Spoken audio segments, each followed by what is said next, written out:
Maximum Action is a unique indie first-person shooter, which, at the time of this review, is still in early access. It's one big trip back to the warm days of GoldenEye on N64. Even the graphics are done up to match the style. Right now, there is no actual story mode, but that's because you're filming it. You are the star of this action movie.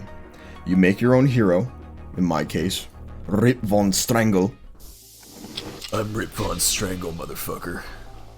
You better watch your back. Oh, fuck! Beautiful view, isn't it? Fucking die. How the fuck? I'll just be the action hero that doesn't know how to say action hero things in the right time. Woo! Merry Christmas. Hunkle Gunkle on the cherry team. Alright, Hunkle Gunkle. Oh, Jesus! Go Funkle yourself.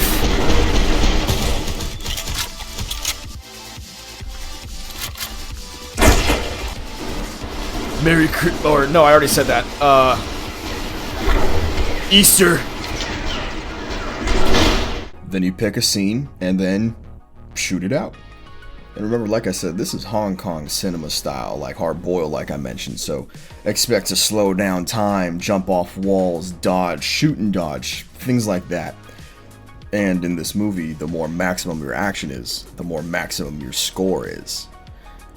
Sometimes the joke just isn't worth it. At the end of every round, you are given a chance to watch the scene that you just recorded yourself. And it's fucking broken as shit. Like, sometimes it works. Most times it doesn't work, I'm just gonna be honest. It was made jank, and the developer himself said he's probably not gonna fix it until it's no longer funny. But it's pretty broken. And, I mean, it is still funny, don't get me wrong, but it's very, very, very broken. All the levels in the game are based on action movie tropes. Some even based on action movies themselves. T for Wu is the newest map added to the game, and it's probably my personal favorite at this point now. It's based on Hard Boiled, which again is a movie I've brought up a million times already. It's fucking great. Super fun, and it's almost exactly scene by scene made to be Hard Boiled. All the levels themselves are linear and very short. Honestly, you can get through the main levels in this game in about an hour. There are more maps added steadily as updates come out, and a lot of the original maps have gotten nice redesigns and updates, but it's mostly only the first few levels that got this touch up. The last few levels didn't seem to get that update. The game does also come with an endless mode, which some maps you have to unlock by finding the cassettes in the main levels. Endless maps are fun. Survive more and more waves of these pixelated baddies and jump and shoot your way through them. It's fun, it's endless mode. And having the ranking system now does give you a reason to hit restart one more time. But of course, what great game could be without the workshop? People are making guns and maps for you. In the workshop, they make linear levels and endless levels for you to download, and there's more and more levels coming out basically every day because obviously it's the workshop. So this game is endless and maximum. It's maximum endless action now. Now the guns that the game comes with, they're referred to as vanilla guns, are good, honestly. They all have very good sound effects, very good visual effects, honestly. The shooting looks really nice. And each one packs a very visible punch to the enemies.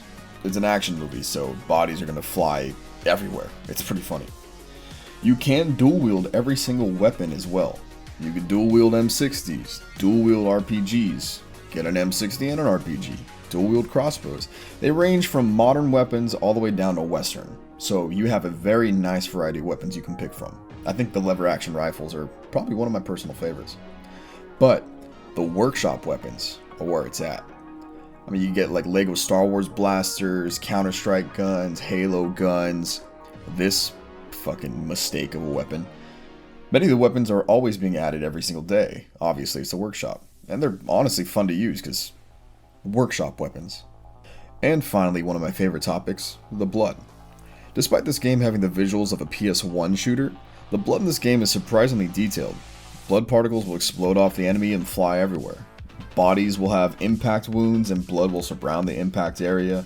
The impact itself is nice, more of like a light mist with a nice looking particle effect in the middle of it. There's even a nice gore system, It's somewhat simple. You just blow off arms and legs and stuff. One little detail I do like is that sometimes the head just doesn't explode entirely, and you can just see that you kind of clearly put a hole in some dude's face. It's a nice little detail. They didn't have to do it, and they did, and I like it. I think that one of my favorite parts is definitely the way that the enemies react to getting shot. Their rigid ragdoll bodies kind of add like a bone structure to them, similar to that of Wolfenstein, but this is a lot more rigid. And this makes them fall a little bit more realistically. Now, like I said earlier, obviously, I could shoot a dude in the pistol and he flies into a wall, so it's not that realistic. But like I said, it's an action movie, so it's not gonna be. Along with that, they do kind of writhe in pain for a little while too. It's a little morbid, but nice details. Again, they didn't have to do it, and they did, and I can appreciate that. Alright, Maximum Action, man. I love this game. It's another indie developed game that just does so much more than some of these like AAA title games that come out. I love them. And once again, I 100% recommend support some indie developers, pick up some independent titles. This game, highly recommended. It is still in early access, like I mentioned earlier, and it has its own bugs here and there, but nothing game breaking, and it's still early access, so hopefully all those things will be fleshed out by the time the game is released. But anyway, yeah, thanks for sticking around again for another video. This one was a lot shorter, but I guess nothing wrong with a shorter video. I've been Chase, and I'm off. Later.